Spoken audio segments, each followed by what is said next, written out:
States has carried out strikes in Nigeria to protect the country's Christians.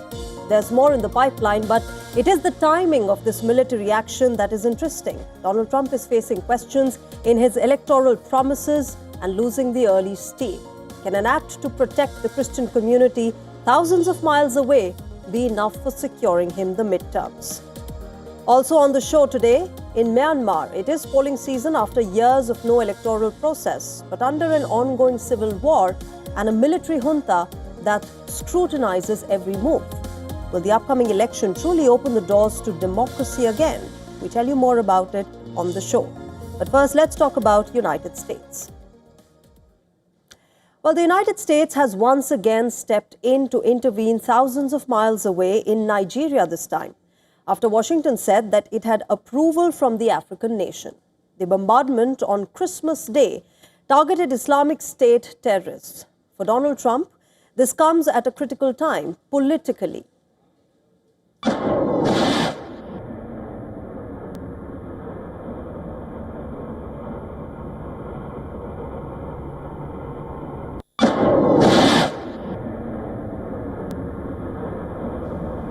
A video released by the U.S. Department of War appears to show a missile launch from a military vessel toward the region.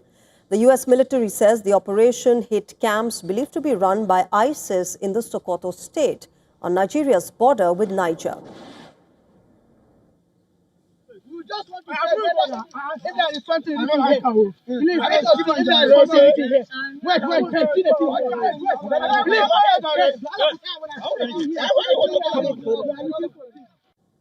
Now, these are the images coming in from the Sokoto state, showing locals holding metal debris, which appear to be part of a projectile.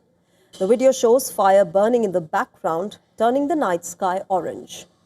The Nigerian government has acknowledged the American strikes and indicated of more such targeted attacks in the future. The country's foreign minister called it an ongoing process in which Nigeria's authorities were working together with the United States and other countries. Toga confirmed that the operation was conducted with Nigeria's intelligence support. But among the locals, many are hesitant about the ramifications of an American intervention. If they're intruding without permission, you're intruding by force, so you are not justified. Every country has the liberty of making their own decision. Now remember, Washington's strike is not sudden. Last month, Donald Trump had hinted at military action against the Islamic State and other jihadist groups that have been targeting Nigerian Christians. For the African country, it is a counter-terror measure not aimed at any religion. For Trump, it is a move to protect Christians that is bound to receive support from his MAGA base back home. The United States is already gearing up for the midterm elections next year, and Trump's approval rating has witnessed a decline on several parameters. Then there's the constant scrutiny triggered by the Epstein file saga and staggered release of the dossier. Amid all of these controversies and the backlash, the strike in a foreign land to protect Christians can give the Conservative Party a boost that Trump needs. The question is, will the voters slipping out of his grip return to his camp now? All right. Let's get a perspective on what this means, this entire airstrike by United States of America. Joining us live from Sterling in United States is Lieutenant Colonel Daniel Davis. He's a military expert and the host of Daniel Davis Deep Dive on YouTube. Daniel, good evening. Welcome to WION. I want to start by asking you what you make of these strikes. Many are saying the timing of these airstrikes by United States is significant because it comes ahead of the midterms. It also comes amid the growing pressure of the Epstein files on the Trump administration.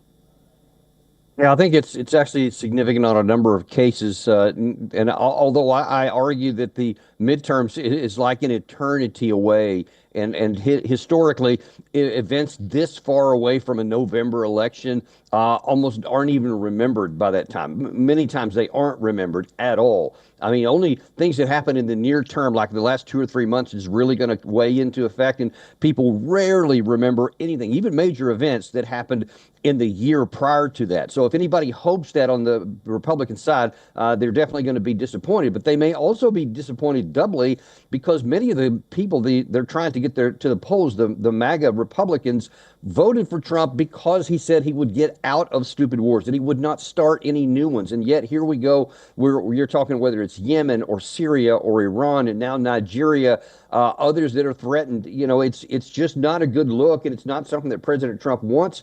And even worse than that, if this does not result in anything positive, if it actually exacerbates and accelerates the violence in Nigeria, then it will be an even bigger negative for President Trump. Colonel Daniel, you're a veteran yourself, so help me understand this. The ISIS threat has, over a period of time declined in the regions that it had stronghold in Syria and Iraq. But just the fact that it's increasing in African nations and the American focus on it, what does it reflect for you?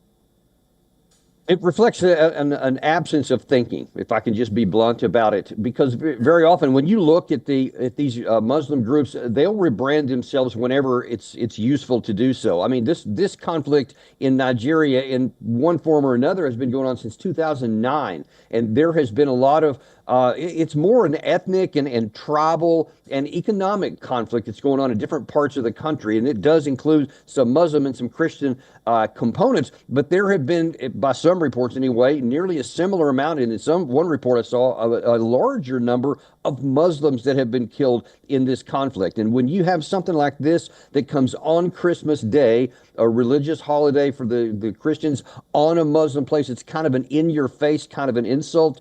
And if anybody thinks that if there is ISIS or whatever their name is today is going to back down and cow because of a strike, they are gravely mistaken and have not been paying attention. More likely, in my view, this will cause them to accelerate and retaliate, not back down. Colonel David, coming back to the question of the timing of these attacks. Now, Donald Trump, of course, carrying these out amid the Epstein files controversy. Many are questioning that. But the fact that American intervention, this is not the first time, despite the fact that Nigerian authorities were in loop of these strikes, the fact that Nigerian government has itself acknowledged and provided that tactical support that was needed to the US on their own land, reflects that there was support within the country. But we've seen over a period of time, the American intervention has not gone down well with people of those lands. And therefore, where do you see this going? Well, listen, even at the fundamental level, you're supposed to only use military power, first of all, if your national security is threatened. But once that political issue has been solved, then you get to the military aspects of what is the attainable military objective? What do you want the use of violence to accomplish? What is the end state at the end? And then it's got to be tied together to some kind of a coherent and comprehensive plan and strategy. I see literally none. All I see is that we made a strike and fired some missiles and hit a target. That's it so far. There's no comprehensive plan. What's going to come next? It's just, hey, you don't like that one? We'll give you some more if you don't do what I tell you. But how are you going to make them do that? And what do you do if they don't? There doesn't seem to be much thought through about plan B and steps 2 and 3 and 4, et cetera. And that is a big problem that has never resulted in anything good for either the United States or the target country. So quickly, before I let you go, this is just, you're saying that this will not have an impact on the midterm elections or American voters looking at affordability as their top priority instead of saving Christians in Nigeria. No, listen, Dami, there's plenty of people care a lot about Christians elsewhere in the world, and there's plenty of Christians in America, and there's no question that they care a lot about them. That's sincere. But is this going to be stopping of it? And is this going to solve that problem? I don't think that it is. I fear that there'll be a retaliation that will get more Christians killed. I think that's a bigger problem. Okay. All right, we'll leave it there. Colonel Daniel Davis, thank you very much for speaking with us on Beyond. We'll have to wait and watch how this really moves forward. For the time being, of course, Trump administration claiming victory over ISIS in Nigeria.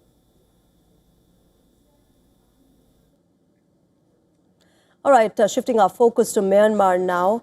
Myanmar is all set to hold elections for the first time in 5 years, but this is not a normal polling process. The ruling junta is scrutinizing the upcoming elections and has also chosen a party to back.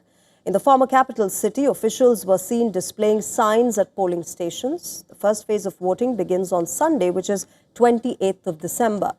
In the current capital city, Union Solidarity and Development Party held its final rally before voting begins in 2 days. The USDP has received public backing of Myanmar's military leadership, but for many communities, people, the upcoming electoral process is not exactly good news. For the Rohingyas in particular, there is no right of representation or vote. Over 1 million Rohingyas live in exile, fighting for citizenship rights in their own home.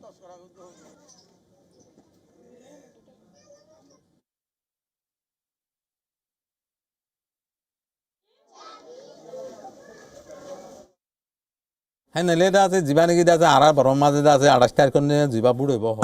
is scheduled to take place on 28th of December 2025. However, this election is not fair.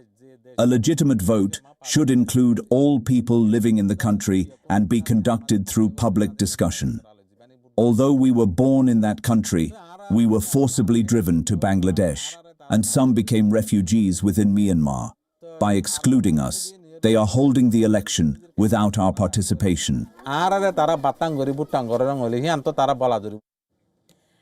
and several critics call this election a farce and say that the outcome will not change the current political or economic landscape.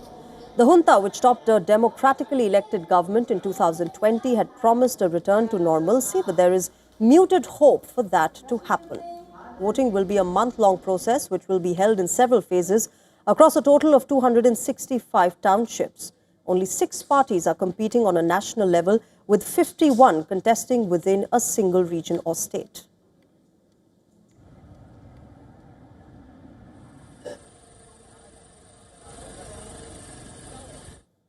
Myanmar's military authorities are preparing to hold an election Sunday that they hope will legitimize their 5-year hold on power, but which their opponents have called a sham.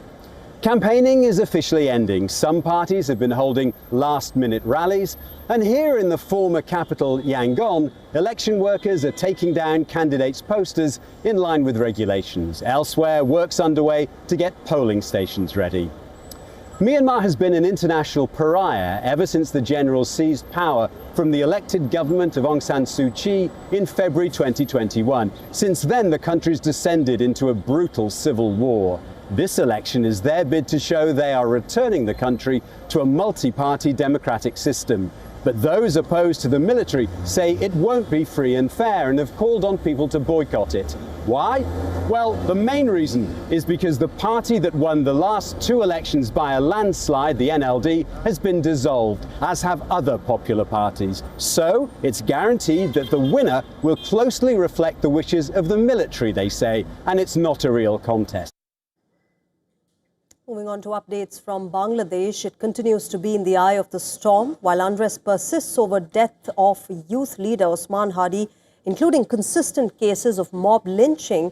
All eyes are on Khalida Zia's son Tariq Rahman, who arrived in the country before the February polls.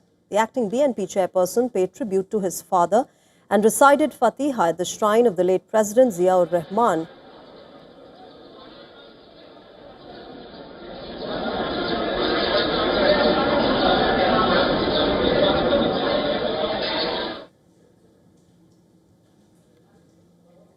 The Bangladesh police, meanwhile, have arrested a religious Bangladeshi cleric, Atoar Rahman Bikrampuri, after he blamed National Citizen Party of inciting violence in the country.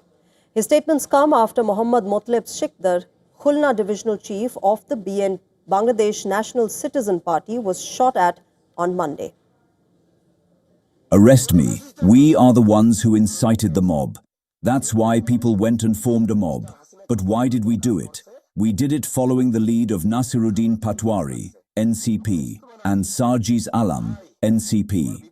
If this mob occurred, the NCP leaders did it first. Arrest the NCP leaders first. Remember, Bangladesh's ousted Prime Minister Sheikh Hasina has lashed out at the interim administration led by Muhammad Yunus. She's accused it of perpetrating unspeakable atrocities against non-Muslims. This after a second Hindu man named Amrit Mondal was beaten to death by a mob in Bangladesh. According to a local daily, Mondal was lynched over an extortion allegation. The police said he had 2 cases filed against him, including a murder case. The police also arrested one of his associates Mohammad Salim and recovered 2 firearms, a pistol and a gun from his possession. Bangladesh issued a statement regarding this incident. The government claimed that the killing is not communal. The mob lynching incidents have further stranded the India-Bangladesh ties, and they've strained further. Protests against such killings have picked up momentum across Indian cities. Demonstrators marched in West Bank's streets of Siliguri demanding justice, with Hindu groups vowing to continue its movement until the safety of Hindus in Bangladesh is ensured. Meanwhile, India's Ministry of Foreign Affairs issued a statement on these incidents, saying that the incidents of violence against minorities in Bangladesh cannot be brushed aside as media exaggeration or dismissed as political violence.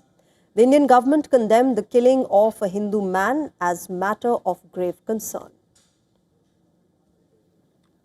The unremitting hostility against minorities in Bangladesh, including Hindus, Christians, and Buddhists, at the hands of extremists, is a matter of grave concern.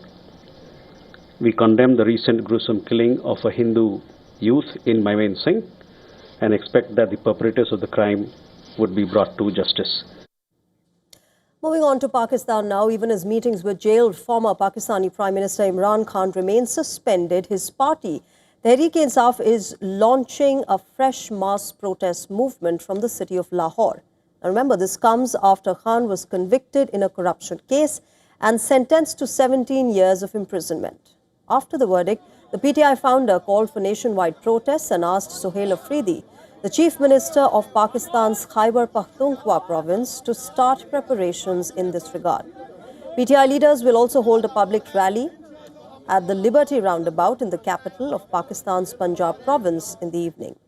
In the wake of this, police presence was beefed up in Lahore. The PTI also accused the police of arresting multiple party leaders to prevent them from joining the protests. Before leaving for the protest in Lahore, Khyber Pakhtunkhwa Chief Minister Afridi lashed out at Pakistan's military establishment for its decision to start an operation against alleged terrorists in the Tira region. He reiterated Imran Khan's stance against military operations, citing that they only brought misery to the tribal people.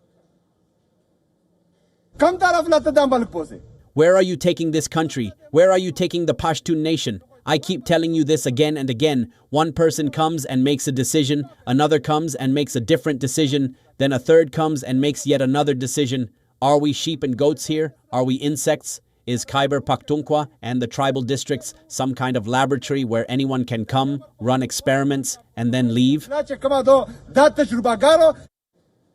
In the afternoon, Sohail Afridi's convoy reached Chakri in Punjab, where he was welcomed by PTI workers who carried party flags and charred flower petals on him. Besides this, PTI members of the Provincial Assembly have also gathered for the protests. PTI has dubbed this as a historic moment to convert Lahore's main boulevard into a march for Khan's release. The protest call comes even as differences have emerged on how to end the ongoing political impasse. While Imran Khan has explicitly barred negotiations with the Pakistan government until he's released, the opposition alliance, of which PTI is a part of, has expressed willingness for talks. Pakistani Prime Minister Shehbaz Sharif has also stepped in and kept his doors open for a dialogue with the opposition on legitimate matters. The political turmoil in Pakistan has intensified since Imran Khan's arrest on the 5th of August 2023. He, along with his wife Bushra Bibi and dozens of other PTI leaders, have been incarcerated in Lahore's Adiala jail. PTI's woes compounded since May 2023 when party workers allegedly attacked military installations. With Pakistan's military chief, Field Marshal Asim Munir, finding favor with the US president, legal relief continues to evade the PTI.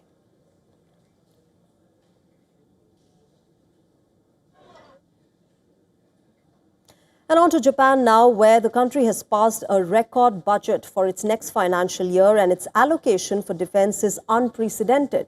The boost in military spending, remember, comes weeks after Prime Minister Takaichi hinted at military intervention by Japan if China ever attacked Taiwan.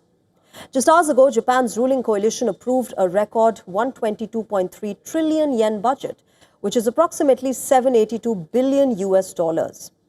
Of this amount, The Japanese government has earmarked over $57.5 billion for defense. Japan's defense minister has justified this decision, calling it a minimal necessity for the country.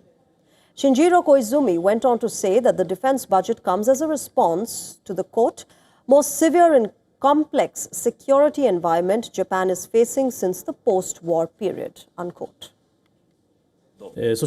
Under these harsh security conditions, these budget measures are intended to steadily advance the fundamental strengthening of defense capabilities in order to resolutely protect the lives, safety, and peaceful way of life of the people. I am confident that they clearly express, both domestically and internationally, the firm national resolve of the Japanese government. But even before this budget was passed, rallies have been taking place in Japan against the country's changing stance from balancing diplomatic relations to having an out-and-out feud with China over Taiwan. On Thursday, civil rights groups protested and demanded that the government ban all arms exports. I believe that Japan must never become a weapons merchant. At present, there are already some companies in Japan engaged in weapons-related industries.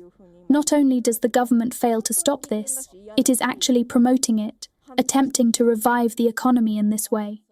I find this extremely dangerous, and it makes me deeply dissatisfied. I want to make my opposition clear.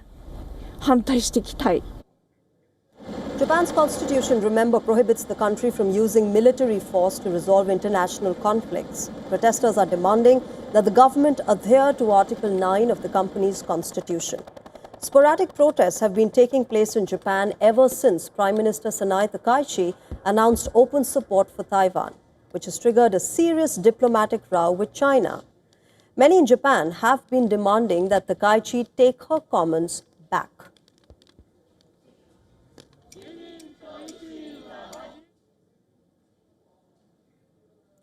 Malaysia's former Prime Minister Najib Razak has been found guilty on all counts in the 1MDB corruption scandal.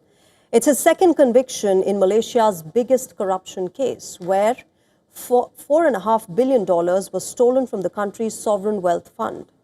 Remember, Najib's motorcar rolled into the court complex in Putrajaya early this morning. He was seen exiting a silver SUV under heavy police escort. Soon after he arrived, the judge handed out his verdict. The former Malaysian PM was found guilty on 25 charges, 4 counts of abuse of power and 21 of money laundering. Each count of abuse of power carries a sentence of up to 20 years. Each money laundering count carries up to a 5-year sentence. Najib has already been in jail since August 2022, so his jail time could be increased now. Najib Razak, remember, became Malaysia's Prime Minister back in 2009. He was the country's 6th Prime Minister since independence from the British and the 2nd Prime Minister within his own family. Najib Razak became Prime Minister of Malaysia in April 2009, and in June that year, he founded a sovereign wealth fund called One Malaysia Development Berhad, or 1MDB. Over the next few years, the fund entered joint ventures worth billions with Arab sovereign funds and private companies. By 2015, there were allegations of fraud and embezzlement linking Najib directly to the scandal. The Wall Street Journal reported that about $700 million from the 1MDB fund had flowed directly into Najib's personal bank accounts. However, Najib has always maintained that the money was a donation from the Saudi Arabian royal family and not from the fund. Then in 2018, Najib lost the Malaysian general election amid public outrage over this scandal. That very year, Najib Razak was charged with abuse of power and money laundering. That was the first case related to the 1MDB scandal. He was found guilty in 2020 and he was sentenced to 12 years in prison, where he began serving his sentence in August 2022. This Monday, the court rejected Najib's bid to serve out the rest of his sentence under house arrest, and today he has been found guilty in the second, larger 1MDB case.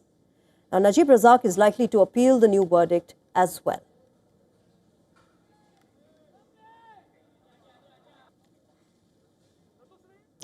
Moving on, Taiwan. the opposition has launched impeachment proceedings in Taiwan against President Lai Ching-te. President Lai and his Democratic Progressive Party will now have to face public hearings over allegations of violating Taiwan's constitution and legislative process.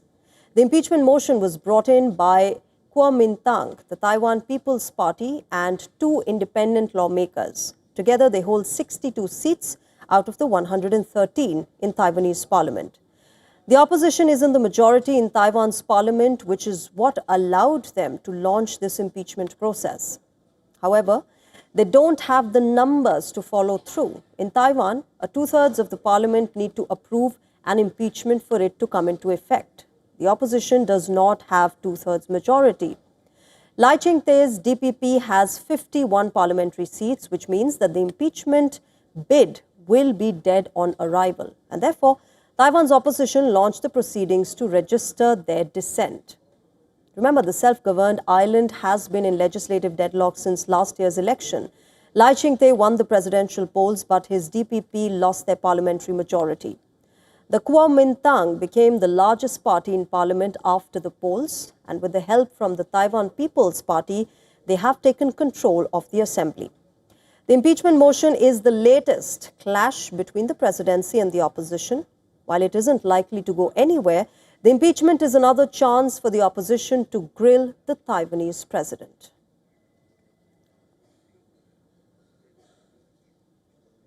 And with that, it's a wrap on this edition of Race to Power, but news and updates will continue on WION. Thank you very much for joining us tonight. Bye-bye.